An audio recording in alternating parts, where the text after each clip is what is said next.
pretty good. Who's been to Halloween Horror Nights before here at Universal? If this is your first time, let's see those hands. Yeah. First timers? All right, this will be quite the experience for you, I guarantee it. My name is Scotty B. I'll be your host and moderator for the Q&A tonight. We've got some exciting panel guests that will be here in just a moment, and we're going to get things underway. You ready to go? Yeah. Let's pretend that you were scared out of your socks, which is definitely about to happen tonight. Let me hear those screams. Give me one time. I like it. We'll get things going right now. Hope you guys are ready to face the evil that has been rooted here at Universal Orlando Resort's Halloween Horror Nights 23. Right now, we're going to give you a chance to learn more about the details of this horrifying event and how it was brought to life. In addition to Universal Orlando's Halloween Horror Nights creative team, who will be joining us in just a few moments, we will also be joined a little bit later by acclaimed director of a film that I think you've heard of, An American Werewolf in London. Director John Landis is here with us. Go ahead, give him a big round of applause. As well as John Diamond. You may know him from Capcom. He's one of the makers of Resident These are the guys who make this event happen every year. Let's bring them up on stage. Jim Hyman, Senior Vice President of Entertainment.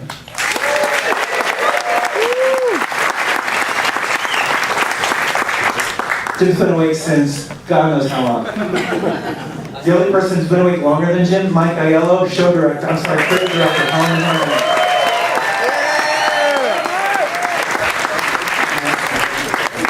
Laura Wallace, show director, Halloween Horror Nights.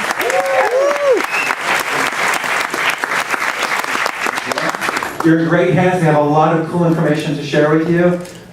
Like Scotty said, they'll talk for a little bit. There'll be an opportunity for questions later on. Guys, have a great time tonight. Enjoy yourselves. Jim, take it away, please. Thank you very much. Good evening, ladies and gentlemen. Thank you for joining us for Halloween Horror Nights 23. Thank you. Sorry, we've been away for a while, like Tom said. You know, every year I get the opportunity to kind of kick the event off and say welcome and thank you. First, for all of you being here tonight to support us and, as Tom said, cover us. Also, I want to thank a couple people, as Tom has. You know, Halloween Horror Nights is a labor of love, and some of you have heard me say that before. There are hundreds of people who put their heart and soul into this event every year, and some people I want to thank. You know, there's a huge creative effort that goes into this project, and it's kicked off every year. In fact, next year's already kicked off. Believe it or not, 24 is underway as we speak tonight about 23. And our art and design staff, led by TJ Manarino, is up in the back of the room, and his team of artists, designers, costumers, put so much love and effort. Thank you, guys. I have to say thank you to TJ. Everyone, please thank you. They're backed up by John Hamburg, the technical staff, the special effects that go into the haunted houses you see tonight in the streets. The technical team does all the magic and the voodoo that you're not really supposed to notice. It just happens around you. That staff does incredible work. Our operations team, everything that happens in the park. Halloween Horror Nights takes thousands of people. And as Tom mentioned, our operations staff, food and beverage, everything goes into Halloween Horror Nights to build the entire experience of changing this park from a daytime experience into the most horrifying Halloween event in the world. We couldn't do it without all these people. And the creative effort that's led off by Mike, who I know you all are familiar with. We put a great deal of creative brain power into Halloween Horror Nights every year. And it starts off, it's a year-long process. It's already begun for next year. We won't leak any details of that yet. But Mike has a great overview of all the content that you're going to see tonight out in the park. We're incredibly proud of 23. We have a great lineup, the most powerful yet. Great intellectual properties, great original stories, a couple of incredible live shows. Mr. Aiello, you want to talk about it? Absolutely. Okay, take it away. All right.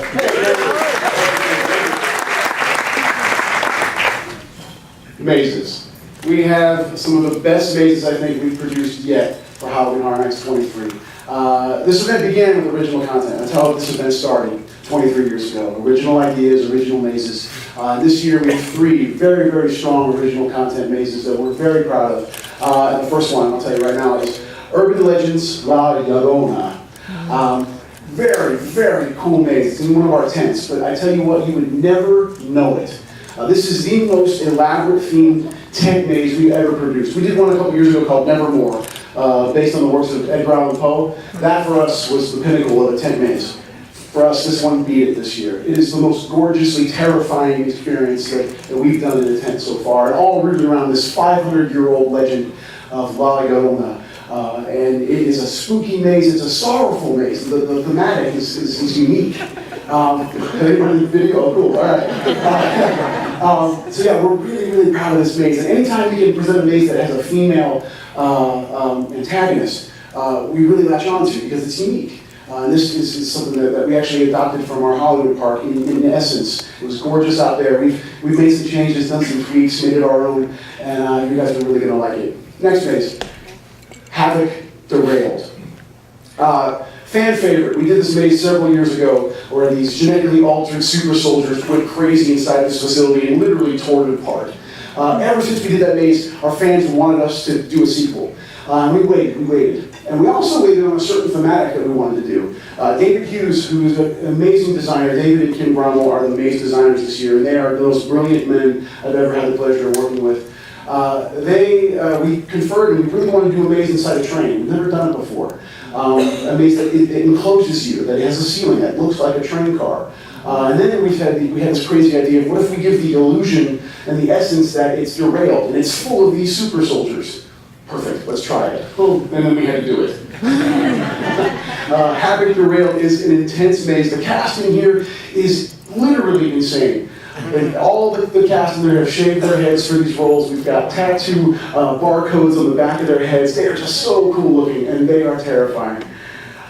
We've done 3D mazes in the past for this event. Very successful. In Between, we did several years ago. Who went through that maze? Really, really strong 3D maze. We've learned a lot over the years about 3D and how to accomplish that. This year we decided to do a new 3D maze, but with a darker storyline. This one's called Afterlife, Death's Vengeance. It tells the story of Bobby the Blade, who was a serial killer in the town of Cary, Ohio in the 1920s, which is our town of choice where literally the root of all evil exists. The hometown of Laura Wallace, actually. So this maze takes 3D to an entirely new level with a darker storyline. We did Penn and Teller last year, which was very campy, comical. It was a fun, almost funhouse type maze. This is very different, drastically different. Dark visuals. We had our employee preview a couple nights ago. It's probably the most disorienting maze that we've done with 3D realm. Yeah, and yes, the vortex is there. All right. So those are our original content mazes. But this event has really thrived over the last couple of years with our intellectual properties. First up, a passion project for us for about 4 or 5 years we've been trying to do this maze, An American Werewolf in London. This maze just blew our mind when we went through it in employee preview. You know, sometimes you don't know. Sometimes. These werewolves that we've developed are the most intricate puppets we've ever used in Halloween Horror Nights. The one thing we tasked ourselves with, if we couldn't get these wolves right, we couldn't get them right, we did not have a maze. We also would never have been able to do this maze without the involvement of John Landis, and he worked with us very closely, challenged us to make this the best representation of his amazing film that we possibly could, and we're so happy with it. It's remarkable. Video games. Last year we had great success with Silent Hill. We're going to keep that video game train rolling, and this year we're presenting Resident Evil Escape from Raccoon City. Huge Resident Evil fan, and I've played all the games. It's such a brilliant franchise, and one thing we wanted to do, I haven't seen this stuff yet. One thing we wanted to do was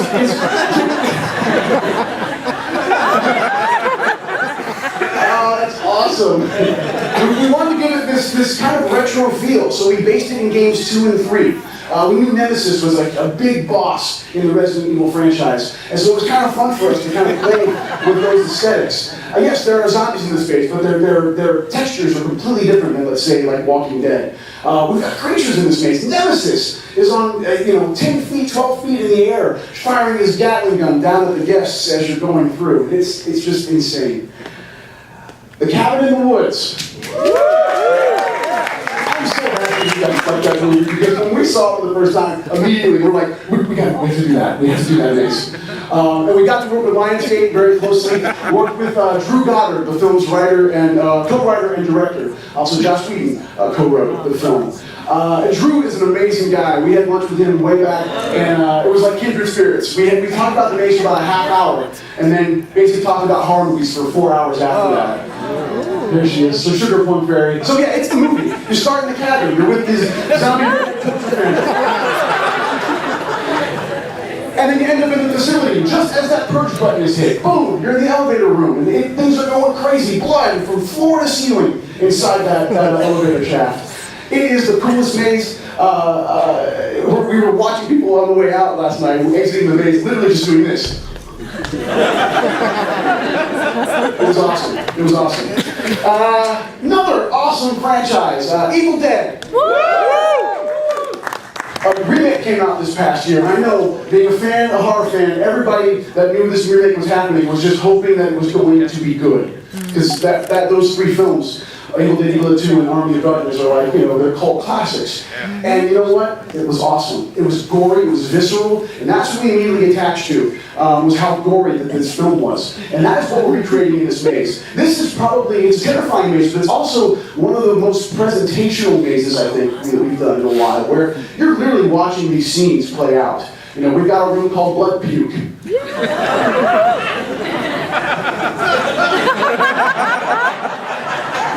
You know what that is. So it's just about recreating those scenes. And last but certainly not least, The Walking Dead No Safe Haven.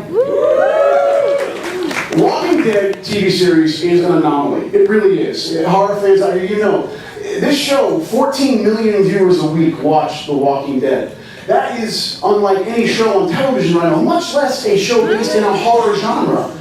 We did a maze last year, very successful for us. We knew we were going to do it again, and we had to make it better, bigger than we did before. We did it in our disaster queue line last year. It worked for us to a point, but it still didn't give us the scale that we wanted in a Walking Dead maze. So this year, it's in our parade building facility, where we're able to build the prison yard. We've got a guard tower. I mean, the scale of this maze is immense. The final room of the maze is the cell block from the show. Literally, from floor to ceiling, you're seeing the cell block. And it's infested with all types of walkers. And we have victims in the maze. We're really happy with it. It's bigger, it's better, and it really, puts you inside the show. Governor's Aquarium, everything's in there. All the iconic moments from season 3, solely season 3, represented in A Walking Dead No Safe Haven. But we didn't stop there this year with Walking Dead. We decided that we want to do something very different with this brand and with our own template. We took our street program and we decided we were going to take our entire template of portions of the park and represent seasons 1, 2, and 3 of The Walking Dead as part of our street program. And that program show director, Laura Wallace, is going to take you through some of the really cool things about that. Laura Wallace, everyone. We are all huge fans of The Walking Dead, and we were so excited to get this to be our entire street program this year because there are some really wonderful environments and large-scale scenes that we haven't yet been able to create within a house. So this year, we've taken seasons 1, 2, and 3 and recreated some of the most iconic scenes in the streets. As you walk through our streets of the New York area of our park, we have turned that into Atlanta. We wanted a tank to roll out on those streets, just like you saw it in season 1 in Atlanta. Well, we couldn't quite get a tank. So we built one. Our designers put together this amazing, it looks true to scale, true life. You're going to see that tank out there. You're also going to see right before your eyes in the city of Atlanta, a survivor turn into a walker. Pretty cool. I hope you guys get to experience it tonight.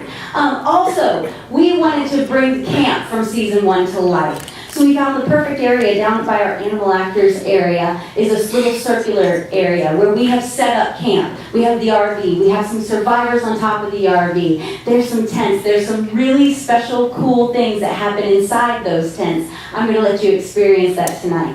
But walkers from season 1, as you will notice when you walk through the park, are a lot faster than season 2 or 3. So really notice that too. We've really put all of our walkers through an intensive training, and The earlier the seasons, the faster the walkers. The later the seasons, the slower the walkers. So we get to season 2. We have erected Herschel's barn, and it is at the moment that we set it on fire. So you actually get to walk through that experience. The smells of burning flesh and burning walkers are going to hit you. And as you walk out, you may see one really special well walker being ripped apart. We also wanted to highlight some of those special walkers from seasons 1, 2, and 3. So placed throughout the park, you're going to see Bicycle Girl, Bunny Slipper Girl, Ear Eater. You're going to see all those walkers come to life. In Hollywood, we represent season 3 by bringing the episode of Clear to life right before your eyes. Have fun out there, and happy Halloween. Thank you, Mike. Thank you, Jim. We're going to get our Q&A underway. We know you guys have got a lot of questions out there that you probably want answered, but before we do that, let's bring up our very special guests. Please welcome with a big round of applause from the horror classic, An American Werewolf in London, director John Landis.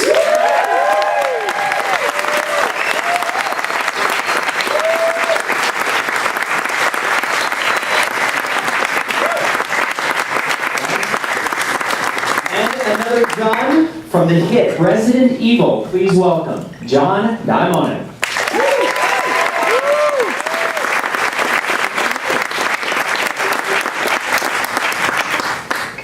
So we'll start out our Q&A with our two Johns. John Landis, we had on Wednesday an employee preview of An American Werewolf in London, the house, and there was not one silent person walking out of that haunted house. How does it feel to have your movie brought to life here at Halloween Horror Nights? Odd. It's fun. No, it really is fun. I wish I could see it in 2 weeks. Because what I've seen is that the people, the performers in the house, in the maze, they have to get used to the rhythms of the crowd. And they've only done it 2 nights now, so I'm interested to see it in 2 weeks. I'm very happy with them. I'm very happy with the puppets, the wolves themselves.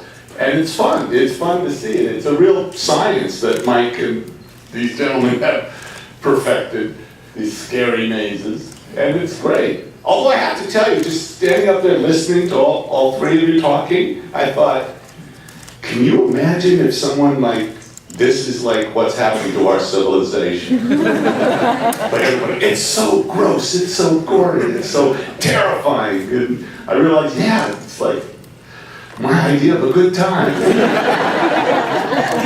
Thank you, John. And John D., we know that the video games are an absolute hit. What is it like for you seeing these games go from, a television screen and actually reenacted live with a video concept that, that's developed digitally now it's visceral. It's here with us. Well, hold on. John Landis. I'm sitting next to John Landis. I gotta get that out of the way. It's truly an amazing experience. I mean, when you're watching a horror movie, right, it's kind of more of a passive entertainment experience. But Resident Evil is known to be like interactive horror, right? And to really see these creatures come to life, it's a kind of a different level of horror. I mean, in a video game, you're playing against these creatures and you're running away. Well, there's no running away from these in real life, so it's really amazing. That's incredible. Thank you so much. Well, let's go. We got a couple spotters in the audience with microphones. Let's go to a question from the audience, and then we will go back to the panel. We have a question. Somebody's fine. Yes, sir, right here. You can stand up. I think it's a pretty intimate room, so I think we'll all hear your question. Go ahead. You've been working on this for a year. What's tonight like for you? Relieving. No, it's a culmination of a year's worth of effort by a huge team of talented designers and artists and technicians and costume builders and prosthetic builders. We've been thinking about this again for an entire year, and it was surreal just tonight. Walking past the mazes and the soundstage, seeing people finally exit the sound stages and screaming and reacting to what we've created hand in hand for a year together, all in the sake of amazing horror. It's awesome. It's awesome. It's the best moment you can possibly have when it all clicks and all works. So it's happening tonight, and everybody gets to experience it. So of course, over the past year and all the work that everyone has put so much effort into, what will things be like moving forward over the next couple of months now that this is actually a work in progress? Well, I think John said it. You go from tonight and from our preview night, and over the next couple of weeks, the event just builds its own energy. The casts in the houses get sharper, and they build a rhythm. They see people come through the house. They get that energy from them. They get sharper in their scares and their attacks. The streets get more timing. It just gets better and better. The event just builds and builds and builds. And for us, it's a culmination of that year of taking it from a piece of paper and a thought and an idea. Tonight is all about the screen. You hear the scream for the first time. And it's awesome. There is so much work, as you were saying, that is put into it, and of course it evolves. And you could say that there are others out there that have tried to do something like this. What makes our event here at Universal Orlando the best Halloween party, as you would call it? What makes it the best event? Well, I'll brag I'll exclude myself and brag on everybody else that works on it. The reason it's the best in the world is because we have the most talented people working on it who bring their skills to it with Universal's resources that are unlike anybody else's in the world. We've got the design eye and the passion for it and the intent to bring what's on the screen in a motion picture, in a television series, in a video game, to life. And I think the passion for the detail to the level that we can bring it that no one else can, I think is what sets us apart and makes us the #1 Halloween event anywhere in the world. Great answer. Thank you very much. Appreciate it. Yeah, that's worth a round of applause. So we also took questions from some of our viewers and some of the folks that were interested via Twitter. So John D., we have a question for you. This is from Rebecca Smith via Twitter. She wants to know, can fans of the classic Resident Evil games look forward to seeing their favorite protagonists like Claire and Leon? Well, I don't want to give too much away and then spoil the experience, but yes. You're going to see Claire, you're going to see Leon, exactly how you remember them from the video games. Even the voiceover is very similar. I mean, when you talk about attention to detail, Mike Aliello and his team were really impressed because they're fans. And they had so much passion. For our IP, they were great partners to work with. So we really worked together to make sure we gave an awesome, authentic experience for people who love the classic series. That's great. Thank you so much. Laura, this question is for you. Why did you decide to dedicate this year's street experience solely to The Walking Dead? Because we've had a lot over the years. There have been a lot of different dynamics and a lot of different characters. Why evolve all the characters around that particular series? Well, with the success of our house last year that we did, and with the amazing success of the AMC television series, it was just the perfect timing for us to take our whole street program, revamp it, really take one IP and create this spectacular, large-scale experience throughout the entire park. With The Walking Dead, like I said, the 3 seasons gave us a lot to work off of, and it just fit within our environments. Each season fit perfectly within the different environments we had in the park. So it was just a really good relationship and a really good marriage. Fantastic. Can't wait to see it. Let's take another question from the audience. Yes, sir, right here in the front. For John D. and Mike, I guess, Resident Evil is a huge franchise at this point with multiple games, multiple movies. How did you decide? You said you're mostly focusing on the 2nd and 3rd game. How did you decide, here's the era we'll focus on? Is that a question for you, or do you want I think we can mix tandem, I believe. Okay. Well, you know what? We'll talk together at once. So, If you ask, I'll take the first one. Sorry to steal the thunder here. If you ask our fans, some of the favorite games in the series is Resident Evil 2 and 3, but we really wanted to focus on the environment surrounding Raccoon City. And for those of you who don't know, Raccoon City is this Midwestern town where a viral catastrophe happens that's turning all these inhabitants into zombies and other creatures we call bioorganic weapons. And so just capturing that whole mood, that whole mystery surrounding this viral outbreak, I think was important to us and important to the fans. I mean, they really were calling for some more classic survival horror, which is one of our pillars of our franchise. And for us, translating 2 and 3, it was more about the textures involved with that. The color palette is a bit different. Last year the video game was about bringing that video game to life, whereas this year we really tried to put players into the game. Down to when you walk through the maze, when you're not getting scared out of your wits, keep a close eye on some of the props that are in the rooms, because we've actually placed items from the game sprinkled throughout the maze. The lighter, we have a save point room, Yes. the ammo. Oh, wait a minute. Wait a minute. I've been in these houses. People aren't going, oh, look. No, I saw them. They're going like this. Ah! That's so funny. I love that. They're going like, what remarkable attention. August 17th, I was in the den playing the game. That lamp was scared shitless.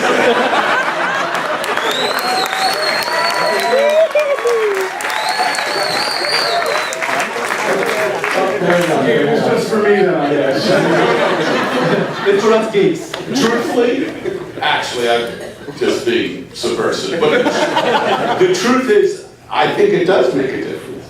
I mean, I just know from Werewolf, it's like 6 people just from that little group said to me, oh, they had the Mickey Mouse. So I'm thinking, okay, so I'm just teasing. I'm sure though, speaking of that, you do make a good point. If I'm a gamer and this is my favorite game, maybe going into the house, I'm thinking, I'm going to look for these things. I want to feel like I am in the game, just having a slightly different experience this time.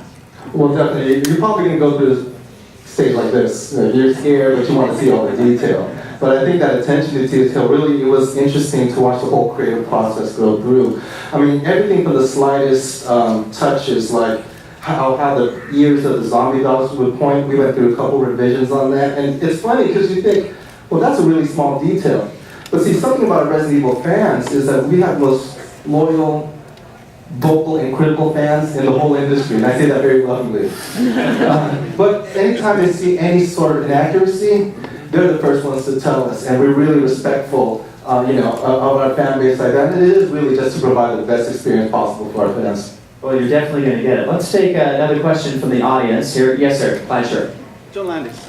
Just wondering, when you made werewolf, horror was still a very niche genre. Can you explain, do you have any reasoning why it's gone so mainstream in the last maybe in the last 10 years, it's really taken off? It's not just horror, science fiction and fantasy. The big sea change has been that what's always been exploitation and B product, and they kind of point to George and Steve. They say it's Star Wars and Jaws, which are essentially, Flash Gordon and Grief from Black Lagoon. So they're B pictures made with A budgets. And that's true, that's what's happened. And now that's what's happened. It's sort of like the industry's turned over. And I think that's just a general cultural trend. I think zombies are really interesting, is the popularity of zombies, because, all horror films are metaphors. I mean, all fantasy is metaphor. So what is a zombie exactly? And ultimately, I think zombies, they always talk about the zombie apocalypse. It's a disease, or it's from, nobody talks about voodoo anymore. Now it's radioactivity or aliens or the government or something. And I think World War Z, did you see that? That was funny, I thought. Good thing Brad's here. No, but the thing with zombies, I really believe they're so popular because they represent anarchy and the loss of control and the collapse of society. And look around the world, I think that's what we're scared of, and that's what's happening in a lot of places. Great answer. Thank you. Let's take another question from the audience. Yes, sir, all the way over here. Black shirt, glasses. Both Johns. How many emails did you actually get before you were like, all right, well, maybe let's hear what they have to say? So how many emails did you get before you were like, all right, let's listen to what they have to say? Are you talking about being convinced to allow their product to be, okay. So I believe the question is how long did it take to massage the both of you into allowing this to happen? I think I wrote about 500 emails over to Michael saying, please use our IP. It It was the opposite effect. It was the other way around, actually. Well, actually, they had asked me for quite a while, they said 5 years, I guess it predates you, but they've asked me for a while, and I've always been hesitant. But in fact, I came, Mr. Timon had me, no, sorry, Jim Timon had me come down. And he's French. Nobody knows, they have a whole horror maze called, the Eclair of Death. Don't reveal our secrets too soon. We've had a long day. I'm sorry. But anyway, you know what? I came and actually, it's you. I learned you're the person from the chainsaw people, huh? I was here at the park. I turned the lights down and I came. The later it is, the scarier it is. And I came, and all of a sudden there was this horrendous noise. And I look over and there were like 11 Leatherface guys. It's really loud, charging me. And I thought, I'm scared. I mean, it really was intense. And I, okay. And these guys have a science. They've made a science of these mazes. And in a game, it's interesting because in a video game, the interactive level really lends itself to a maze. And a narrative like Werewolf, where it's it's the beginning, middle, and end of the story.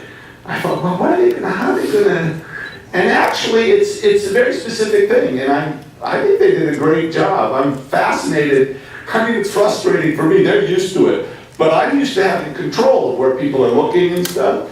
And just watching, I've only seen a couple hundred people go through, but I keep thinking, wait, they're so scared, they jump at this, and so they walk real fast, and I go, but you didn't see that. They're like, and there's this amazing, the first kill on the mortars is incredibly well done. And they're all running screaming. They're not looking. I keep thinking, don't you want to see that? There was so much work in that. They're 200 feet away. I don't know. It's interesting, and I realized that every time they go through the maze, it's a different experience. So that was impressive. So I said yes, and I'm actually very pleased I did. Great question. Yes, another one. You start. And then we'll come to you in the back there. Absolutely. Yes, sir, right here. John, you mentioned the word anarchy. Did you ever for 1 minute think about marrying the Blues Brothers, Frat Boys from Animal House, and American Werewolf from London? Wait, actually, what did I suggest today? I was thinking. Mike is going to be Animal House, man. Well, the Blues Brothers of Death. We are doing. We should next year. There's going to be, there's a Three Amigos horror maze. Watch out for the hip thrust. All right, let's go into the back. Actually, the young lady that was here, yes, ma'am. Go and stand up if you would. So, tell us the secret. What's Halloween Horror Nights 24 going to be like? Different from 23. That's all I can say. Give us like a spoiler? Yes, it'll be scary. That means no. Next question. Yes, sir. 23 years of Halloween Horror Nights. Why did it take so long for American Werewolf to go? Well, because John Landis was incredibly difficult to convince. No, actually, we've been in conversations about American Werewolf for several years. It was a passion project. And John was hard to convince to come play with us. But I think it was good that it took time because, one of the things that does set us apart, and Scotty asked this question earlier about what makes Halloween Horror Nights different from every other experience in the world. We talked about kind of the commitment and the talent and what Universal does. One of the things that we really do really well, I think, is we work with the filmmakers and the IP holders and the people that make the games and make the motion pictures, make the television series. We reach out to the creators. We want them involved with us. We know how to do Halloween. We do it better than anybody in the world. And John said it, we have a science to it. But we want to reach out to the people who created it, who made it, who wrote it, who filmed it, who designed it themselves originally. And it took us a long time to bring werewolf here. And I think it pays off. That time that it took gave us a lot of time to think about it. And a lot of time to work with John to create it. And so it took a long time. But it was worth it. I think you'll see it tonight. Well, I think it also serves itself as well, from what John was saying, as far as what's going on in our current culture, and also fads, would you say, lend a lot to what the experience is going to be at a certain time. So, as you guys are so great at doing, is projecting what a new fad or how the culture is changing. You kind of, because I'm thinking back while you're answering that, on 14 and 7, it just seems like every time there's a Halloween Horror Night, some way, shape, or form, it fits the fad and the culture of what we're experiencing at that particular time. So, you guys are like decades ahead of yourselves. Let's go into the center here. Yes, sir. This is for John Landis. Going back 32 years and plus to when you made American Werewolf, Animal House, and Blues Brothers, did you ever think in your wildest dreams that those movies become part of the touchstones of the Universal Studios experience? Being in the... No.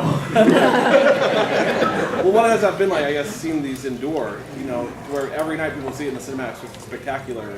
And I've been very lucky that I've made a number of films that are still playing. And, you know, a movie, the only test of a movie, it's not contemporary reviews, it's not how much money it makes, it's time.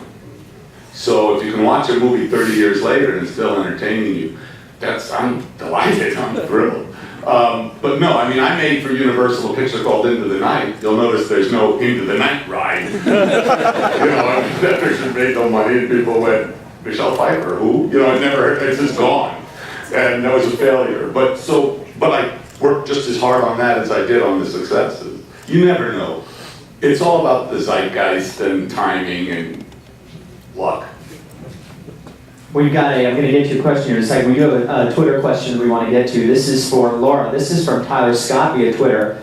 Can you give a little insight into the Bill and Ted show as it comes together and a pretty big part of Halloween Horror Nights as well? I know we've talked about some of the great mazes and other concepts, but what about Bill and Ted? I'll take this one. Yeah, Bill and Ted, I think this is the 22nd year for that show. Pop culture spoof show, based on literally everything that's happened over the past year. The one thing that we kind of put into the show this year, differently than what we've done in the past, is it does have a horror element to it. It actually is a Halloween adventure this year. It's on a camp with teenagers, celebrity teenagers that you may know of. And so it has a horror aesthetic this year. We haven't really done that with Bill and Ted in the past. So that was kind of a neat item to kind of inject into the show this year. But it's still very much Bill and Ted. And I just love the fact that it's still Bill and Ted. That it's still those guys. Because I think nowadays, most people know them from our show rather than the movie at this point. Although I hear there's talk of a third, which would be frighteningly cool, maybe. But it's rocking and rolling. And Jason Horn is the writer and director of that show this year. He's done a really great job. I hope you guys enjoy it tonight. Thank you for the answer. Hey, yes, Scotty, yes. We're going to take 2 more questions. Okay, sounds good. Do you have someone there that has a question with you, or I'll just go to the audience again? 2 more questions or what? I think we may be... Press conference of death. Yes, ma'am, right here in the second row. Yes, ma'am. Oh, Yes. Thank you. When you guys consider what you guys are going to do as a house, how important is, a few years ago you had Phantom of the Opera and Silver Screens, you have you have an American Werewolf in London. How important is it to reach back while you're reaching forward and sort of bring horror genre fans from the past? Because there are a lot of people here who may not have seen some of those films. So how do you figure out what you're going to put into the mix? With regard to classics. Absolutely, as far as hitting those touchstones within the slate. Right. I think we always try and at least do 1 or 2 mazes every year that kind of harken back to the tried and true era of horror. I'm a huge classic monster fan. That's what I grew up on. And anytime that we're able to inject the event with something that is in more of a classic sense that shows kind of where horror began, and you're able to kind of see a timeline in the event. I think that's important. I think it's also really cool that people who may have not seen the film in any given year that we're representing it in a more classic sense. It almost is a gateway, like they'll experience the maze first and then discover, oh, I really want to kind of see what that was based on. And I'm sure there's kids and teenagers going through the mazes this year that may have never seen an American Werewolf in London. This will be their first view into that realm. And they'll leave here and go, I want to see what they adapted. I want to see how that worked in John's film. And that's really cool, and I think it's important for the event to not only scare you, but this is geeky of me, I like to educate some people as well in horror. I think that's important. I want to just say one thing that really does make this event special, and Jim used the word passion, and you used the word geek, but I have to tell you, these guys, they really are passionate geeks. I mean, they really they're very excited about this stuff, and they really enjoy their work. And he wasn't kidding about the screens. We were walking here, and I don't know what was it we were passing where people were screaming in there. Oh, I think it was the kitchen. No, seriously, one of the mazes. He said that. It was the Cabin in the Woods. I don't know. We were walking past, and these girls came screaming out of there, and he was beaming, beaming. I mean, and that you can't buy that. I'm serious. That kind of enthusiasm. I mean, it makes it special. Also, I want the people who work here, who sign up for Halloween. How many scared? What do you call them? Characters. How many? About 1,000. 1,000 people come for minimum wage. You know.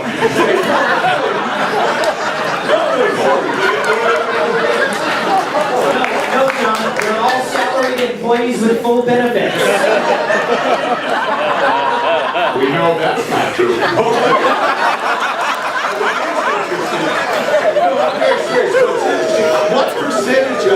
What percentage of them are repeat who come back?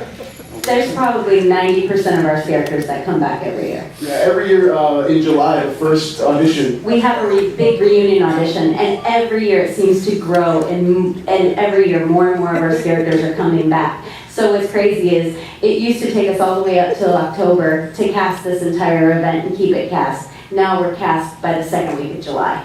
So it's pretty amazing. But it's that level of enthusiasm. They're really into it in a way that you can't buy it. I mean, it's really an interesting thing. We'll tell them about it.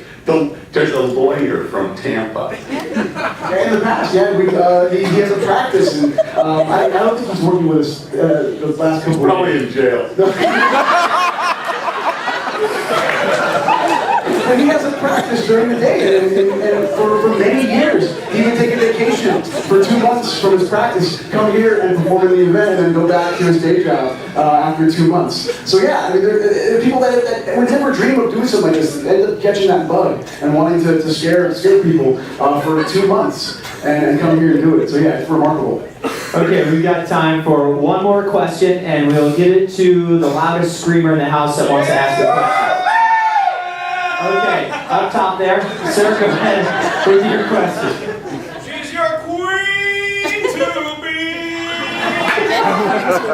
John Landis, all right, man. There's certain movies that always connect with us, that hit us in the heart, man. We're right there at the remote. We've seen it 1,000,000 times. Do you know Boondocks? Boondocks, I know many people who do. I've seen. The comic strip and then the animated show. Well, Aaron Magruder, young guy who does Boondocks, invited me to his wedding.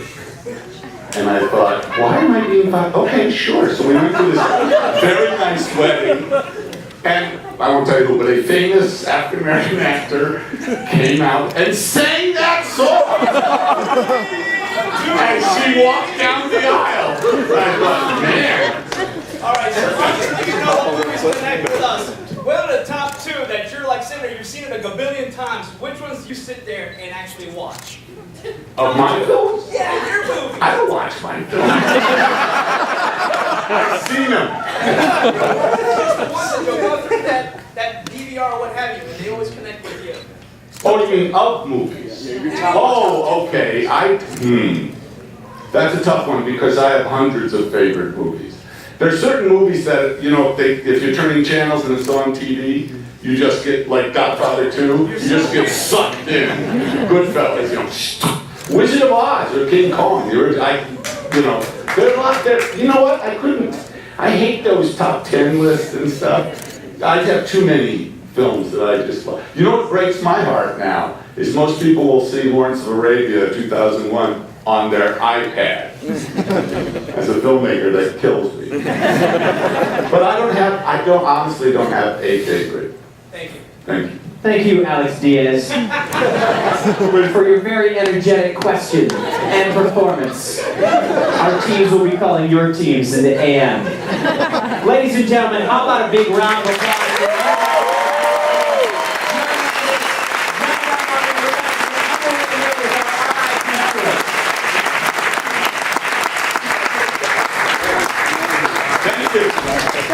I love watching the women up here have been drinking the whole time.